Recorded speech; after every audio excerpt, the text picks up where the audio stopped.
The golden age of Hollywood is known for its stately classical films, largely due to a self-imposed form of censorship known as the Hollywood Production Code that enforced moral standards on movies distributed in the United States. Filmmakers have always struggled with how their right to freedom of expression conflicts with a responsibility to uphold the cultural and ethical standards of society.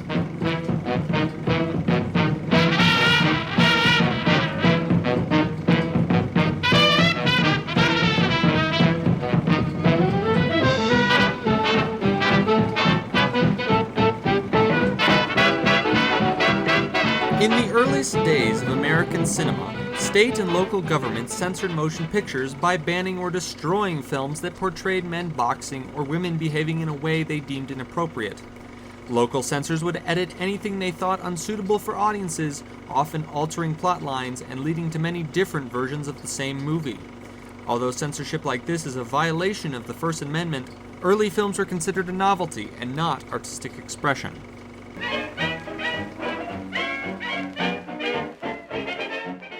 With the introduction of talkies in the 1920s, movies became more realistic, and Hollywood became a hotbed for scandal and controversy. This led to a negative reputation and more active local censorship. In 1930, the president of the Motion Picture Producers and Distributors of America, William Hayes, responded to industry goals and years of pressure from parent and religious groups by adopting the Motion Picture Production Code and creating a committee to enforce it. Proposed 8 years earlier and written by a Jesuit priest and Roman Catholic journalist, the production code listed the morally unacceptable content in films. Most production studios agreed to have the Hays Committee review their films, expecting the code to silence protesters and improve their reputations. However, filmmakers felt that the code infringed upon their right to freedom of expression, and over the next 4 years typically ignored the code. Additionally, the Great Depression led studios to exploit racy and violent content in order to sell more tickets.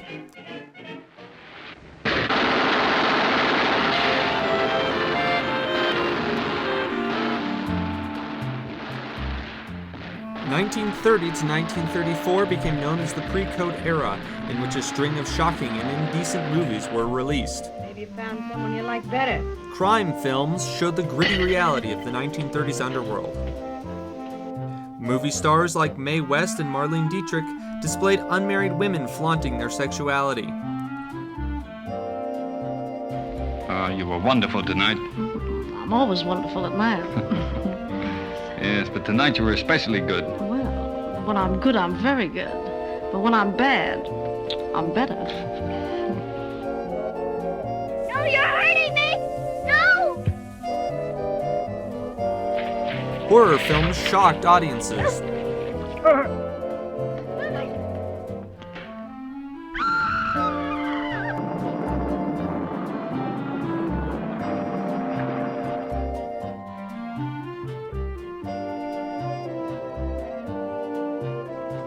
In 1933, the Catholic Church created the Legion of Decency, which condemned films they thought offensive.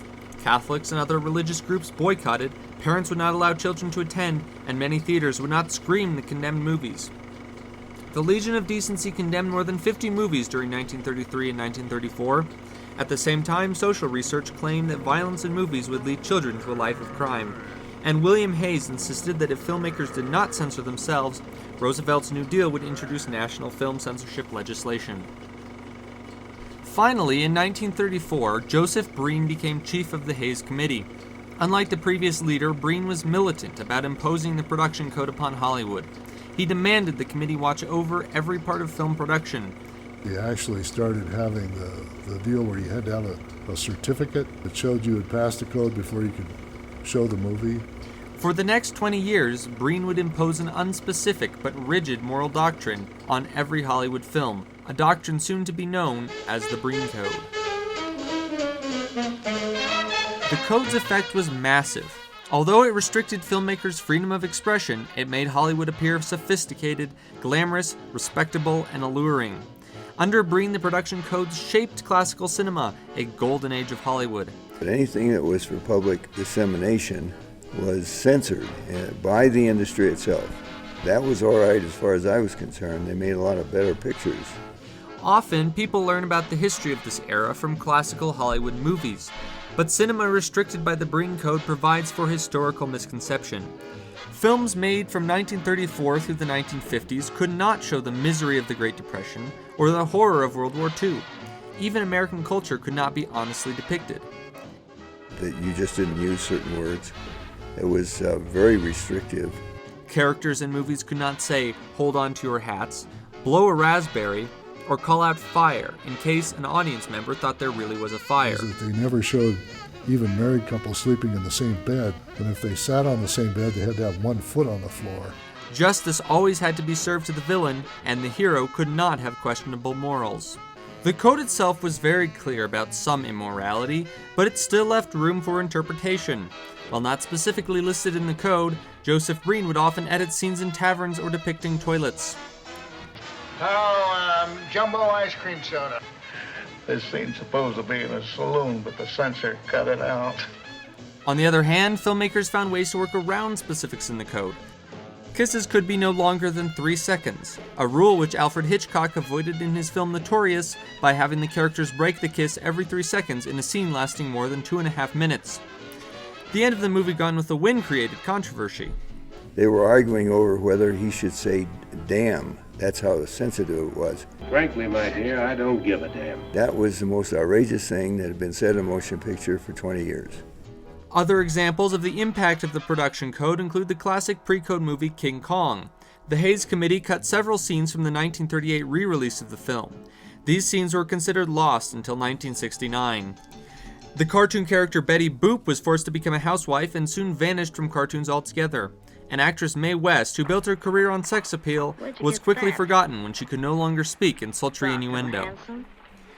While filmmakers had a right to compete in the free market without censorship, the production code helped turn Hollywood into the world's leading film industry. By the 1950s, the world had changed greatly. World War II had ended and the Cold War had begun. The Hollywood production code became old-fashioned, and filmmakers became increasingly irritated by its imposition. In 1952, the New York Board of Censorship tried to ban Federico Fellini's anthology film Ways of Love, a foreign film not subjected to Breen censorship, for being anti-Catholic. The film's distributor took the case to the United States Supreme Court, which ruled government film censorship unconstitutional and officially recognized film as an art form protected by the First Amendment. Without the danger of local government censorship, Breen had no leverage to impose the production code. After the Hays Committee told creators of the 1953 film The Moon is Blue to make drastic changes, the studio decided to release the movie without a seal of approval. The film was condemned by the Legion of Decency, but it received wide distribution and did not suffer at the box office. Would you try to seduce me? The Hollywood production code fell into obscurity. The golden age of Hollywood ended, and a wave of racy and violent films moved from small distribution art houses into wide distribution mainstream theaters. Hollywood knew it couldn't abandon moral responsibility, and in 1968, the Motion Picture Producers and Distributors of America became the Motion Picture Association of America, the MPAA, and created the rating system we use today. The current rating system is intended for parents to decide which films to let their children view. It too has faced scrutiny for being inconsistent. You can have all the violence in a movie you want, but you can't have sex. Like the production code, the MPAA rating system is voluntary, but most theaters will not show an unrated or NC-17 rated film. With your hands, what a burden, and actually do some work besides swiping my credit card all day, huh? Let me get that right. No, no, dare throw that water at me. Don't you dare. Often, NC-17 films will be re-edited to receive an R rating. This was done with the Academy Award-nominated The Wolf of Wall Street, which holds the record for using the word most times in one movie. Although moral standards have changed and Hollywood is largely unrestricted, filmmakers continue to struggle with how their right to freedom of expression conflicts with the responsibility to uphold the cultural and ethical standards of society.